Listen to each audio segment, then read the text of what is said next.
Hari ini kita bakal ngobrolin satu hal yang sering bikin bingung pebisnis pemula, soal untung rugi dan yang paling penting resiko dalam berbisnis. Ada satu prinsip yang harus kita pahami bareng-bareng. Namanya bisnis bisa untung dan rugi. Kalau pasti untung, namanya riba, jelas nggak berkah. Pernah dengar tawaran modal 10 juta balik 15 juta dijamin? Hati-hati, itu bukan bisnis, itu riba.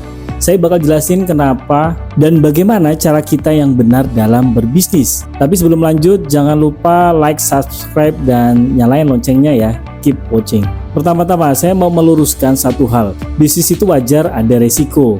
Harga bahan baku naik, bisa rugi. Permintaan turun, bisa sepi. Ini adalah dinamika yang harus diterima setiap pebisnis. Saya dari 2006 merintis Simply Fresh Laundry dari modal satu mesin cuci dan percaya deh perjalanannya nggak mulus-mulus saja. Naik turun itu pasti, tapi justru disitulah ujiannya pebisnis. Sekarang coba bandingkan dengan riba. Kalau riba profitnya dijamin tanpa resiko, nggak ada usaha, nggak ada kerja, yang ada cuma bunga berbunga. Dalam agama yang saya yakinin itu haram. Lalu gimana caranya bisnis bisa untung? Memang nggak bisa menjanjikan.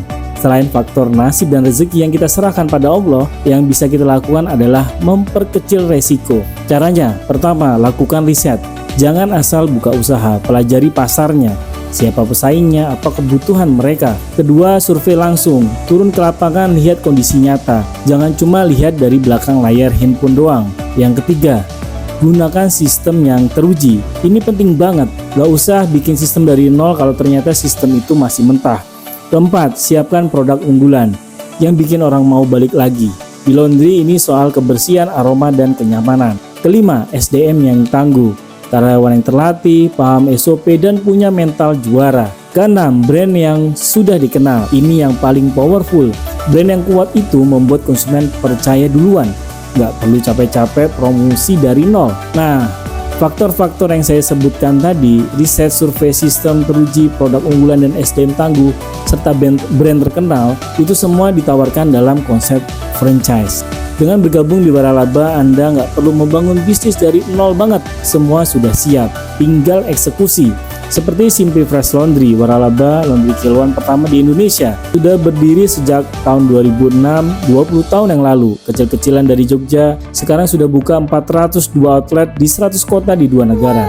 Dan alhamdulillah sudah meraih lebih dari 40 penghargaan nasional dan internasional. Jadi kalau mau memulai bisnis laundry yang lebih kecil dari resiko dengan brand yang sudah terbukti, Simply Fresh adalah jawabannya. Simply Fresh Laundry juaranya laundry kiloan, jadi semuanya bisnis yang sehat itu ada resikonya. Karena kita belajar berkembang dan berjuang, bukan yang instan, bukan yang dijamin untung. Jaminan untung itu riba dan itu nggak berkah. Kalau kalian tertarik membangun bisnis yang lebih aman, struktur, dan penuh berkah, yuk diskusi soal franchise Simply Fresh Laundry. Klik link di deskripsi atau hubungi official account kami, siap membantu. Saya Agung Nugroho Susanto, salam sukses, berkah berlimpah.